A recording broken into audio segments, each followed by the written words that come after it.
কৃষি বাড়ির শেষ মাথায় আমরা দুজনকে দেখতে পাচ্ছি। দেখি তারা কি করছে। পরিবেশটা বেশ সুন্দর। আব্বু, তোমরা কি করছো এখানে?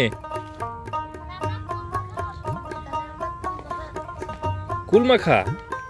বাহ, দেখে আসি তাহলে আমি।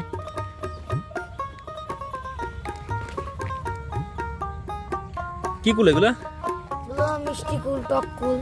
টক টক কুল, মিষ্টি কুল, ডাব কুল। কি কি আছে এখানে? এখানে আছে লবণ, মরিচ, ধনেপাতা, আর হলো কাঁচা লঙ্কার গুঁড়া। আর কুল। আমি থাকবো তোমাদের সাথে? নেবা আমাকে? ওকে, ঠিক আছে, তাহলে তোমরা মাখাও, আমি তোমাদের সাথে খাবো আজকে। হ্যাঁ,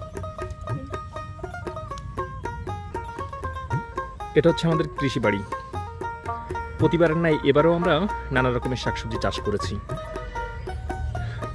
এ পাশটা রয়েছে আলু, এদিকে রয়েছে পেঁয়াজ, রসুন, ওই মাথায় আছে ধনেপাতা, মূলো, এদিকে আছে ওলকপি, বিটকপি, এদিকে আছে টমেটো, বাঁধাকপি, উপরে আছে সিম।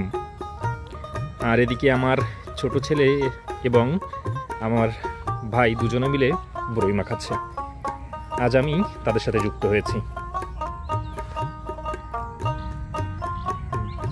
গ্রামীণ এই পরিবেশটা সত্যিই অসাধারণ।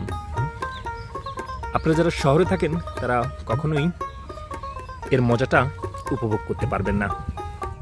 দেখতেই পাচ্ছেন এদিকে রয়েছে ব্রোকলি, সূর্যের মতন ফুটে আছে। ছোট ছোট ব্রোকলি, টমেটো,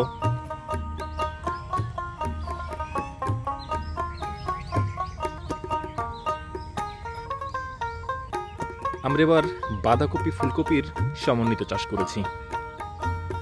দেখতেই পাচ্ছেন বাঁধাকপি প্লাস ফুলকপি সমন্বিত চাষ। আর কতক্ষণ লাগবে? দেরি হবে এখনো? আব্বু, দেরি হবে এখনো? হবে একটুখানি দেরি, অল্প দেরি হবে। আচ্ছা, কাটো তোমরা, কাটো কাটো।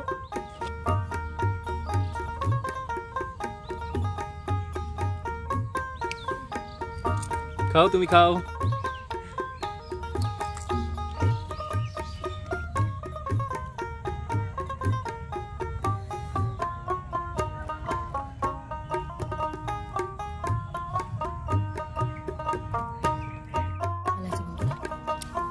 মজা লাগতেছে কিন্তু। হ্যাঁ, মজা লাগতেছে। আব্বু, তোমার কেমন লাগতেছে? ভালো, খুব ভালো, না? আমার মজা লাগতেছে। ঝালের পরিমাণ আর একটু বেশি হতো তাহলে অনেক ভালো।